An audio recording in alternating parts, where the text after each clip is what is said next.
Hope everybody's doing today. Sorry if my voice was cracky. This is my third voiceover tonight that I've been doing because it's been a very, very busy, upload heavy week.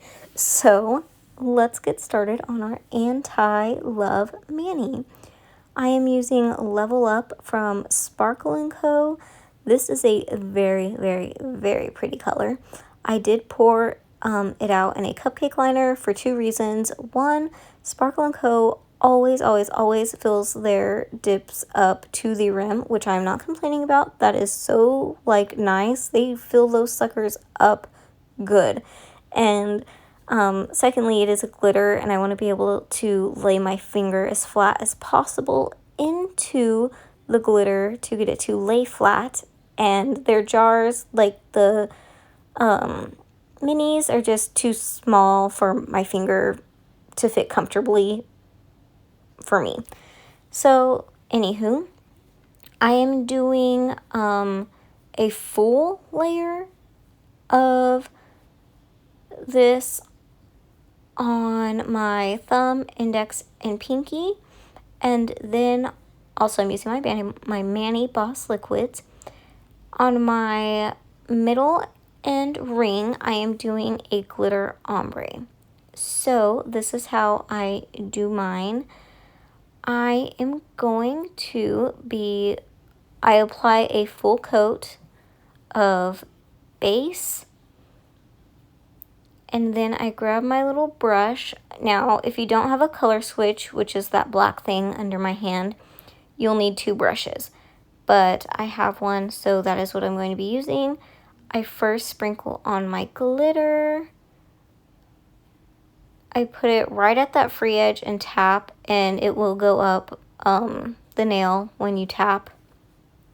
The glitter will just kind of spread from the tapping motion, so I stick to it being right at my free edge unless I have longer nails. And then I'm going to brush my brush in the color switch and get off that powder, and then dip it into the clear and sprinkle the clear on the cuticle area of my nail to fill in the rest of the wetness. And I'm going to be doing that on my ring finger as well. So again, I do a full layer of dip base. If you're going to be doing ombre, it's idea to have a slow to medium dry dip base, so you're not having to rush, and so it doesn't dry before you get to the second color. And so Mani Boss for me is just the perfect base for that. I really like Mani Boss and Virgo and Gem in terms of dry time for a normal mani and a ombre mani. Just, they both work really great for me.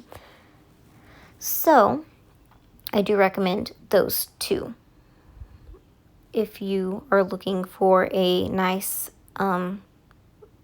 medium dry time. So that is that. I'm going to go in with a second layer of these.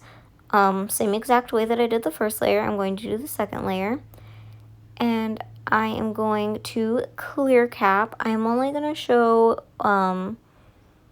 one of these. I ended up clear capping these nails twice. I did 2 layers of clear because after the first layer of clear, I did still feel like I had a little bit of, not a bunch, but a little bit of bumpiness from the certain glitters still poking out that didn't lay flat. And so I wanted to go ahead and cap them again, just so I could ensure that I wouldn't be filing through the glitter and getting that dull silver look from cutting the glitter in half. So that is why I decided to do 2 layers of clear. And I felt like that was a good call on my part. It did what it was supposed to, no problems. And then we are getting into our nail art, which I did with acrylic paint and paint markers. So I will, this is me scrubby brushing my clear off. I will always leave this in my videos. I freaking love I love the transition of it being all cloudy and scrubbing it off and then the full color comes out. It's like my favorite part. Maybe not my favorite part, but it's pretty high up there in the whole manning process. And I'm activating now. I am running low on activator. I need to order more. So hopefully I will get to that this weekend. Put in my Mani Boss order. So we're activating. I'm going to file and buff off camera. There will be a video coming up on that shortly, but not today. So now I'm using these acrylic paint markers.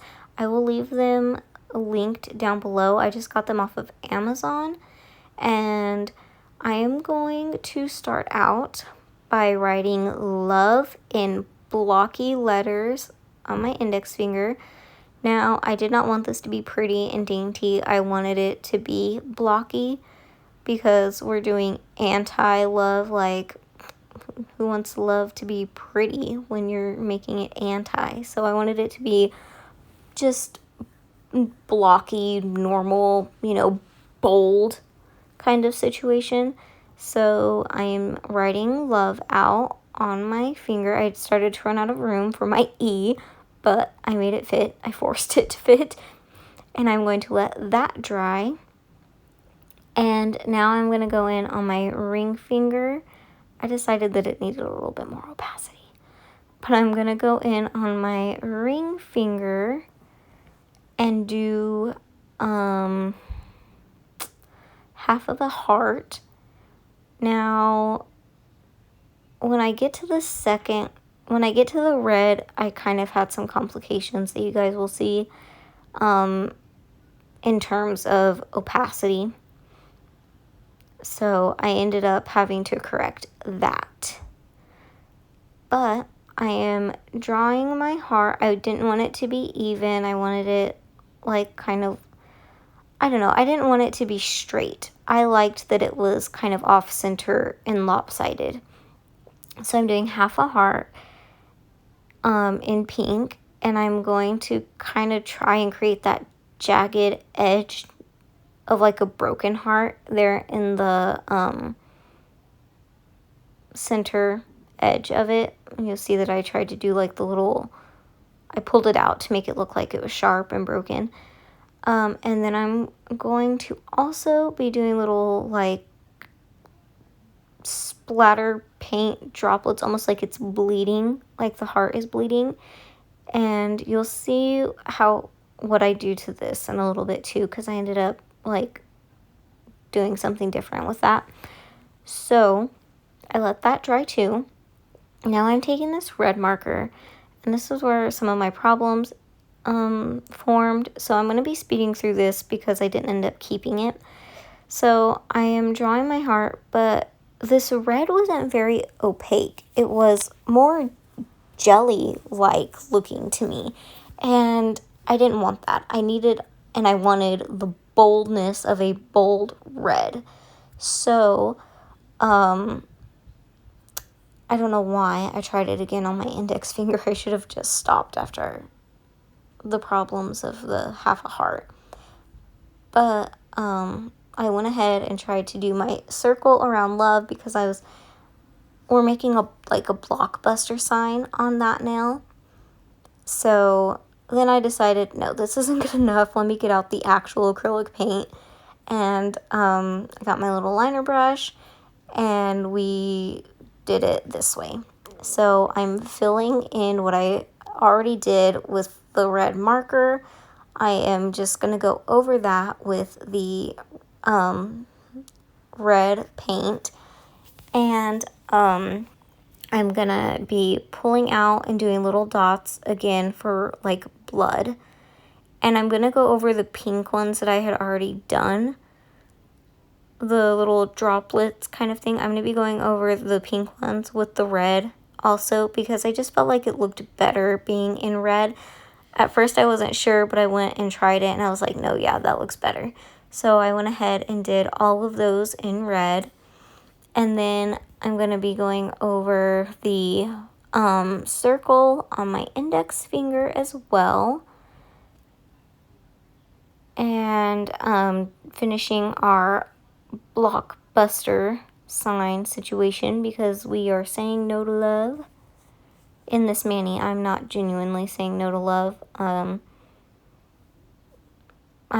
quite happy. But I gotta include all of y'all. So if you ain't a Valentine's person, this mani is for you.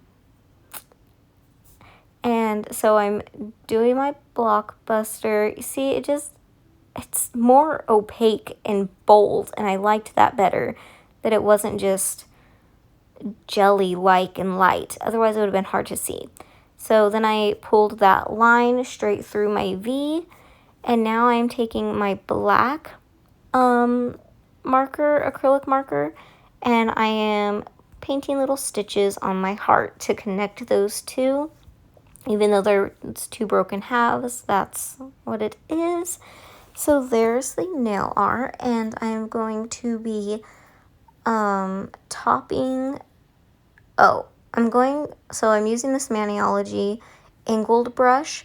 I have a discount code for Maniology. Chlois will save you 10% off at checkout. Anyways, I'm using that and dipped in some nail polish remover and just cleaning around the edges, trying to get some of that marker paint off my finger, since I ended up getting that circle like really close to my cuticle. And I'm using my base, my dip base, to just go over those two nails that I did art on to like a clear cap situation, just without the dip powder. I'm just doing the liquid and nothing else, and I'm adding a little bit of activator on those nails to make sure that they're dry. And then I'm going in with my activator on all of my nails and coping, coping with a lot of stuff right now. Jeez. I'm top coating with my Mani Boss dip top coat. This is one of my favorite, or it's not even one of my favorites. Like, currently it is my absolute favorite dip top coat. If you haven't tried it, I highly recommend. It is fast drying, super shiny. Guys, my voice is cracking because I've been talking for so long. I'm sorry. I'm so sorry. I'm not trying to be annoying. I'm sorry. This is one of my favorite top coats. It is very shiny, fast drying, which is amazing for me because I have a 2-year-old. I don't have time to wait around for my nails to dry. So it's fast drying, super duper shiny, and it seals everything in so good. I feel like once I have this on, I don't feel like my mani is going anywhere. I haven't had any cracks since I've been using this. I haven't had any chipped nails since I've been using this. I use peel base. So I do cap my edges. I make sure to cap my edges and everything, and I still haven't had any problems with chipping. So I really appreciate that out of this liquid, and that is why it is one of my favorites. It's just very durable for me, and I love it. So this is my anti-Valentine's mani. I hope y'all like it. I really liked this Sparkle & Co. glitter because it was black and dark for being anti, but yet it still had the pink and red in there for the Valentines. So I felt like that was a very, very good color that I just happened to have. So I hope y'all enjoyed, and I will catch y'all in the next one. Bye, Bishes.